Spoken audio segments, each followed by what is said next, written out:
వీడు మాధవ్, అంబటి రాంబాబు, ఆదీలు, ఈ కొడాలని ఏమైపోయాడండి కొడాలని. చంద్రబాబు నాయుడు మళ్ళీ సీఎంగా అయితే ఆయన ఇంట్లో బూట్లు దుడుస్తా, చెప్పులు దుడిచి అసెంబ్లీ పంపిస్తా అన్నాడు. ఏమైపోయాడు? రమ్మని తప్పుంటే నా కొడుకుని హాస్పిటల్లో పడుకుంటాం కాదు, మీతి పౌరుషం అడిగితే మీసం వేసి రావాలి. అధికారులు ఉంటే మీసం వెళ్ళడం కాదు. మేము ఆ రోజు రొమ్మిడిసాం, ఈ రోజు రొమ్మిడిస్తున్నాం. రమ్మని కొడాలని కూడా వస్తాడో, ఆడ అనుచరులు ఎవడు వస్తాడో రమ్మని ఇప్పుడు చెప్తున్నాం.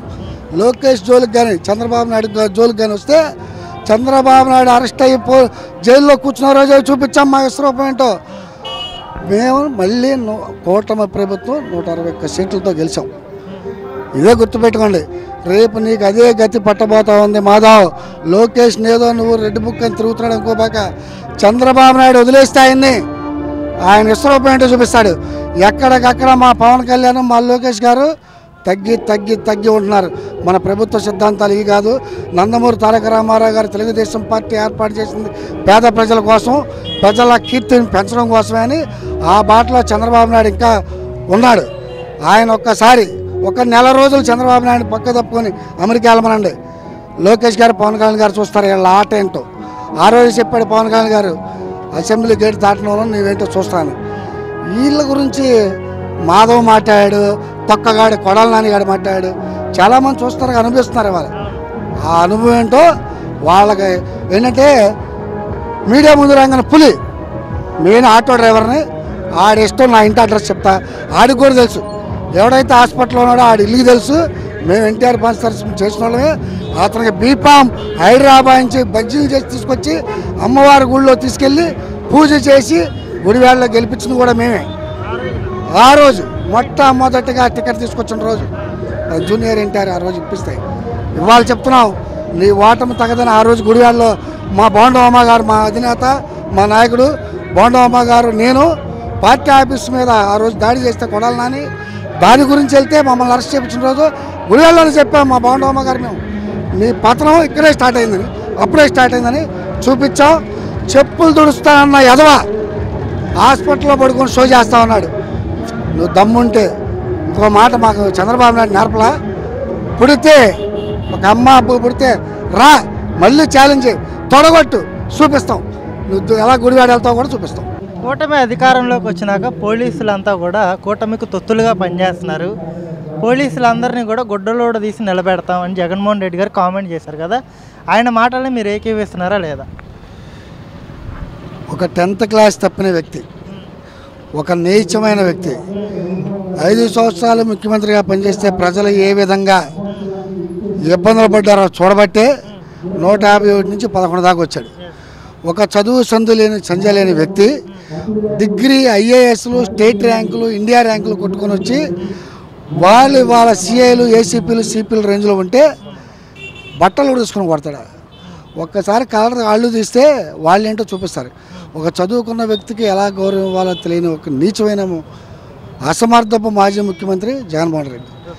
ఇవాళ ఒక సీఏల్ని, పోలీసుల్ని ఈ విధంగా బెదిరిస్తున్నాడంటే, గతంలో కూడా నీ ఇంట్లో ఎప్పుడు కూడా 5 ఏళ్ల ప్రభుత్వంలో నువ్వు బయటకు వచ్చి ఏ రోజు కార్యక్రమం చేయలే. ఇంట్లోనే కూర్చొని బట్టలు నొక్కునేవాడు. ఇంట్లో కూర్చుంటేనే నీకు 900 మంది సెక్యూరిటీ, అదే పోలీస్. నువ్వు రోడ్డు మీదకి వస్తే అదే పోలీస్ నిన్ను కాపాడింది. ఆఖరికి ఎంత నీచం అంటే, నువ్వు హెలికాప్టర్లోనో విమానంలో పైకి వెళ్తే కింద ట్రాఫిక్ కాపిన పోలీసులు. అంటే నువ్వు ఆ రోజే భయపెట్టే వాళ్ళని, కానీ భయపడలా. వాళ్ళ స్టామినా ఏంటో చూపించారు.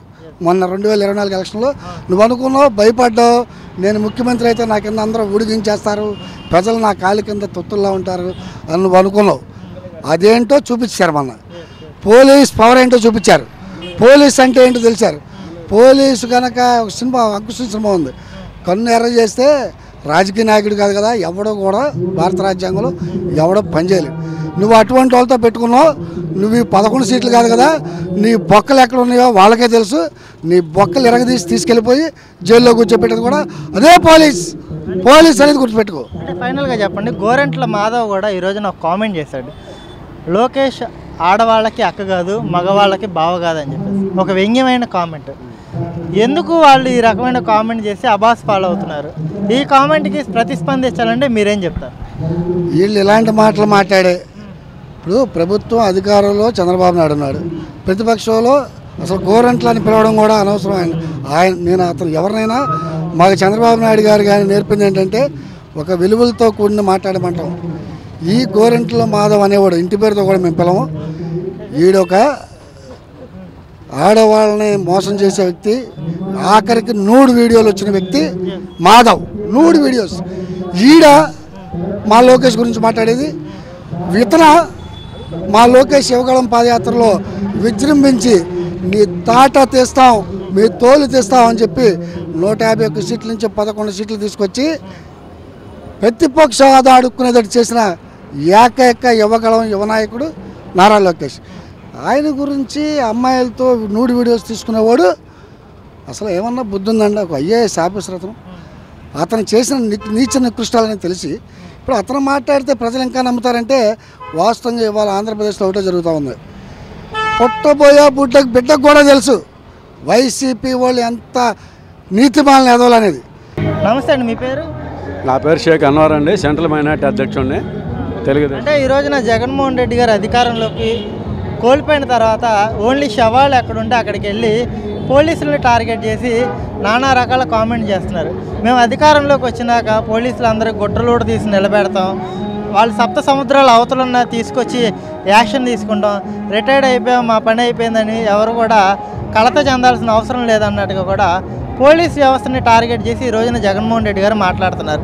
దీని మీద రియాక్ట్ అవ్వాలంటే మీరు ఏ విధంగా రియాక్ట్ అవుతారు? ఏముందండి రియాక్ట్ అవ్వడానికి, ఆల్రెడీ వైసీపీ ప్రభుత్వం నిర్వీర్యం అయిపోయింది.